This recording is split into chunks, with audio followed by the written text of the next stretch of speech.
will share another screen.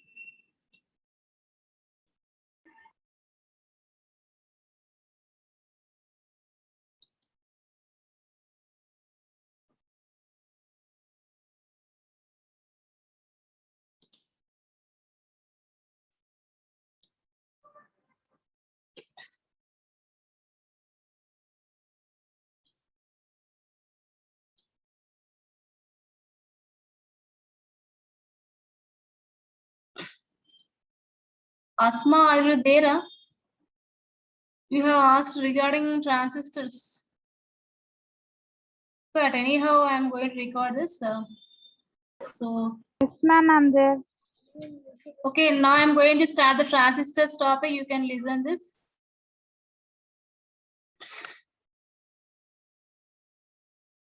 So in the last session, we had discussed Zener diode applications, specifications, and applications of diode. And let us see, this is the second chapter.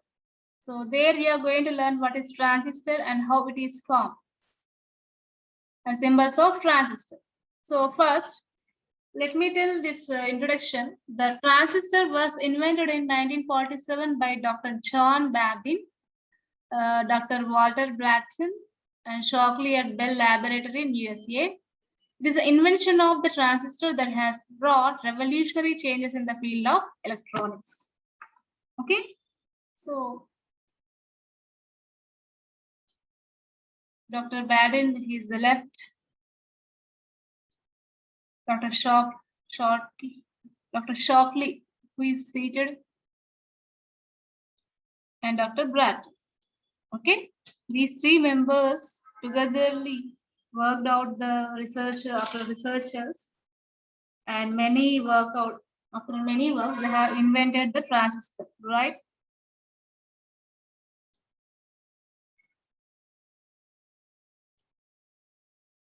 The transistor is an acronym for transfer resistor.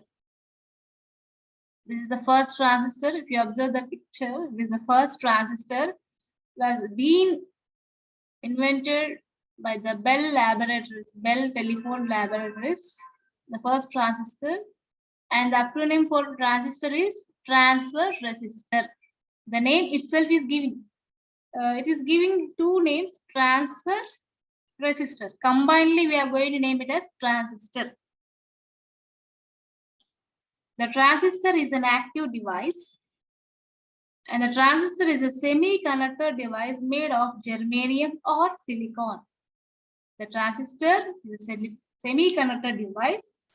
It may be made with germanium or silicon. The transistor means here, the transistor,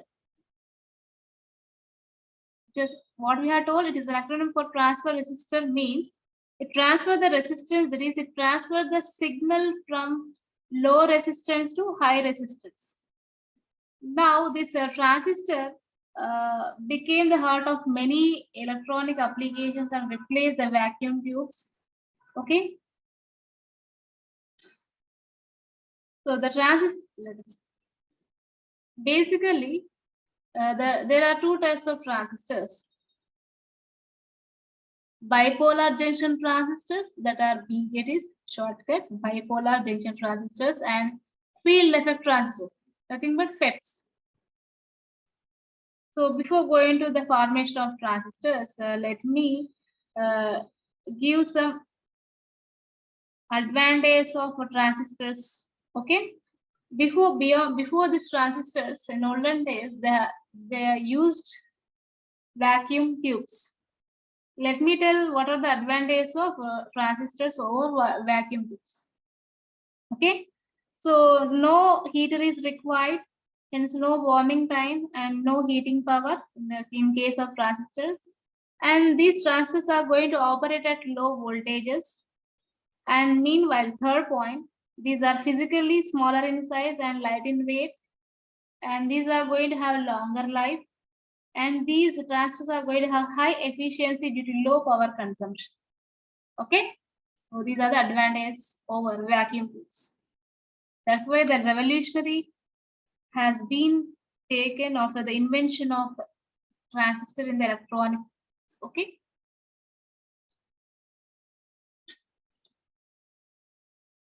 Let us see the formation of transistors.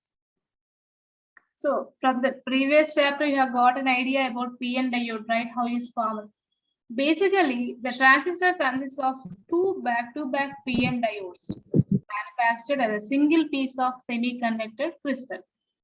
See here, it is formed, transistor is formed when the two P, it is one diode, it is one PN diode, it is another PN diode.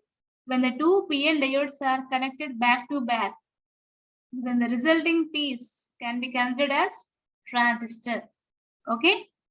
So one N terminal. So the resulting device has three terminals: emitter, base, and collector. The transistor consists of three terminals.